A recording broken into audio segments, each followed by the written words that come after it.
कुछ बहुत बड़े लोग होते हैं, उनको खुद नहीं मालूम होता कि उनके काम से, उनके नाम से, उनकी छोटी छोटी हरकतों से, उनकी बातों से दुनिया के किस दूर दराज इलाके के अंदर कहीं ना कहीं किसी की ज़िंदगी बदल जाती है। मैं 9-10 साल का था और मैंने अपने माँ बाप से कहा कि मुझे दीवार फिल्म देखनी है। और जैसे माँ बाप होते हैं स्टडीज़ में कमज़ोर बच्चों के, तो उन्होंने कहा अगर 95% लेकर आओगे तो तुम दीवार फिल्म देख सकते हो। तो मैंने बहुत पढ़ाई की लगन से, 95 नहीं आए, तकरीबन 90 तक आ गए और उन्होंने मुझे दीवार फिल्म दिखाई। उसके बाद स्कूल में, कॉलेज में, पोस्ट ग्रेजुएशन में मैं बहुत अच्छी पढ़ाई किया, 1st, 2nd, 3rd तक आता रहा, थोड़ा शो ऑफ कर रहा हूँ। लेकिन श्री अमिताभ बच्चन जी को ये नहीं मालूम कि मैं जो थोड़ा बहुत पढ़ लिख गया वो उनकी वजह से था।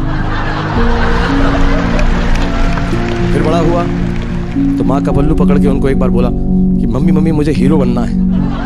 मम्मी ने कहा तुम्हारा कद बहुत छोटा है, श्री अमिताभ बच्चन जी जैसे लंबे बनो।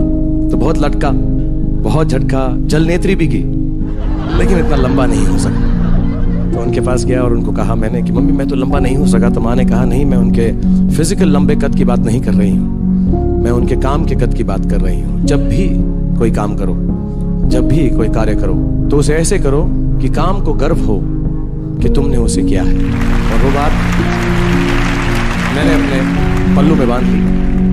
और अमित जी को ये नहीं मालूम है कि आज भी जब भी मैं कोई काम करता हूं तो ये सोचता हूं कि मेरे माँ के लफ्ज और आपकी इज्जत कभी कम ना हो उस काम की वजह से।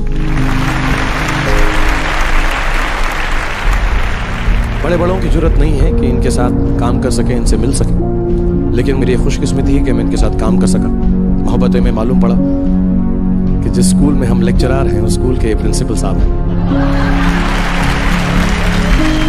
कभी खुशी कभी गम में मालूम पड़ा कि जिस मोहब्बत, जिस प्यार के हम हीरो हैं, उस हीरो के ये बाप हैं।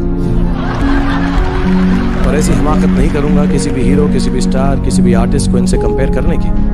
पर सच बात यह है कि जितने भी स्टार आए हैं, जितने भी स्टार हैं और जितने भी स्टार होंगे, वो आज भी श्री अमिताभ बच्चन के सामने चीनी कम है। So on behalf of the whole Indian film industry, I bow my head in gratefulness and thank him for allowing us to be a small part of history by allowing us to be amidst you, sir, and breathe the air that you breathe. Ladies and gentlemen, put your hands together.